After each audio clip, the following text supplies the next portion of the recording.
Are you guys ready to endorse Al? Well, I am honored that he asked me to say a few words about him today. As the senior senator in our duo, he gave me the microphone.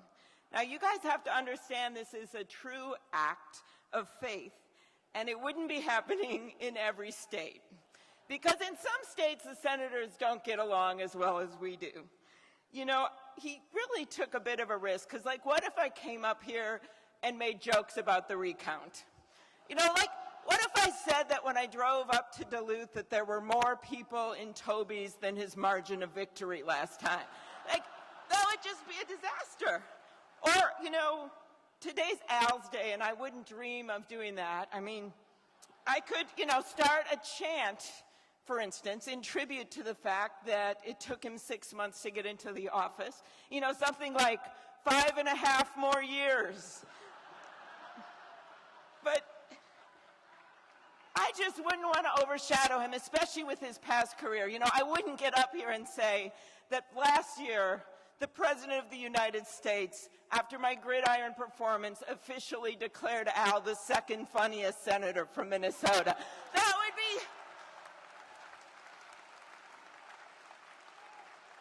That would just be super tacky. And it just would not be appropriate at all for Al Franken's introduction. So let me give this to you straight. I like working with Al. He cares about our state, and he works really hard. And I like hanging out with Franny. I like her apple pie. I like the fact that Al and Franny met at a college mixer, and then he had the audacity to buy her a ginger ale, and then they got married, and they've stayed that way for 37 years.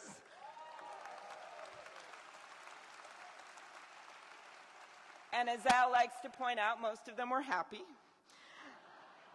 I love that Al will show me a picture of his grandson during an endless judiciary hearing, just in case I haven't seen the last one.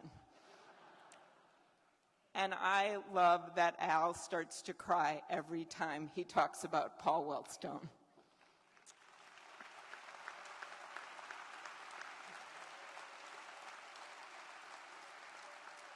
Now, most of all, I like the work that Al has done in the United States Senate. I think about one of the first bills that Al got passed, a bill that gives rape victims, who also happen to be employees of defense contractors, the right to have their day in court. I think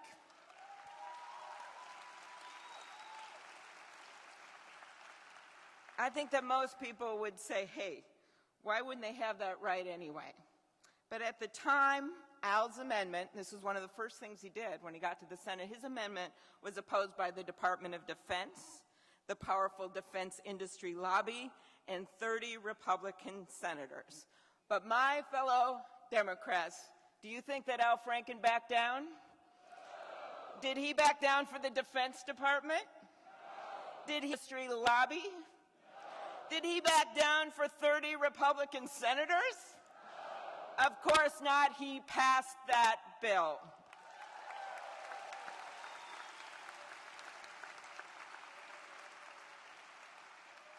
For Al, that fight was about standing up for justice, holding the powerful accountable, and giving a voice to the voiceless. Those principles have guided his work from day one in the Senate, and I will tell you this, Al has never, never stopped fighting for the people of Minnesota.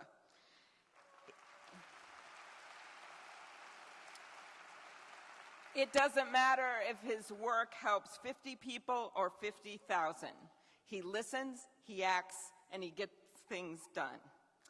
I know that Al is as fed up as I am with a Congress that bounces from budget crisis to budget crisis, with the willingness of some politicians to score political points by sacrificing the safety and security of the people that they're supposed to serve, by those who would rather spew sound bites and read green eggs and ham to an empty chamber than roll up their sleeves and get down to the hard work of governing.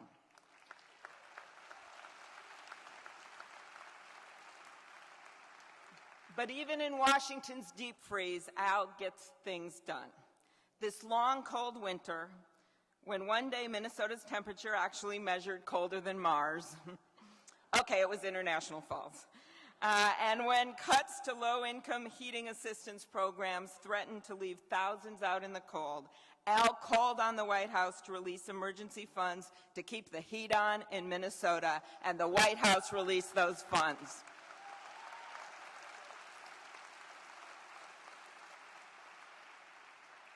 When Al learned that some Vietnam veterans in our state who'd been exposed to Agent Orange weren't getting the benefits they needed, he took action and they got their benefits, and we all know there's more work to do.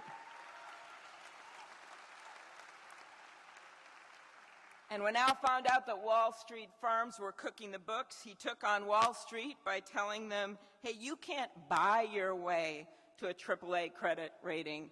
You need to earn it, and he put it in law.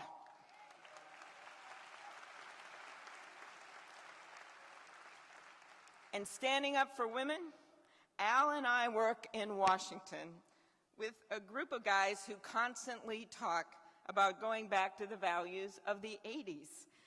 And by that, I finally figured out they actually mean the 1880s. But Al stands up for women's rights. He stands up for the right to choose and the right to birth control and the right to be safe from domestic violence. And thanks to the last Violence Against Women Act that was so near and dear to Paul's heart, and that Al and I went on and carried the torch, that includes our Native American women right here in Minnesota.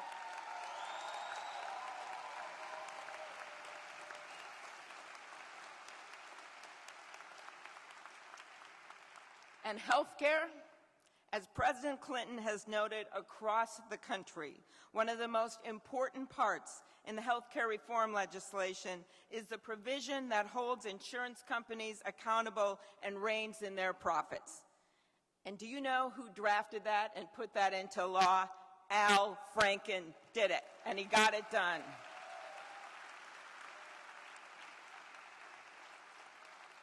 And you know what's absolutely amazing? He got all this stuff done, and he started 6 months after everyone else.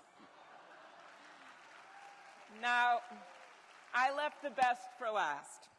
Through all the gridlock and shutdowns and obstructionism, Al has managed tenaciously and effectively to carry on the Wellstone legacy.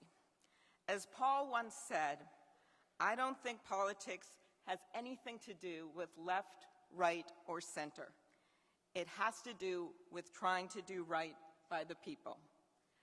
Al Franken has done right by the people.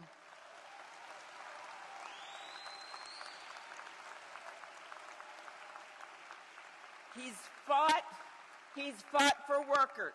He's fought to ensure Minnesota's families can heat their homes. He's fought for the environment. He's fought to secure the rights of our LGBT community.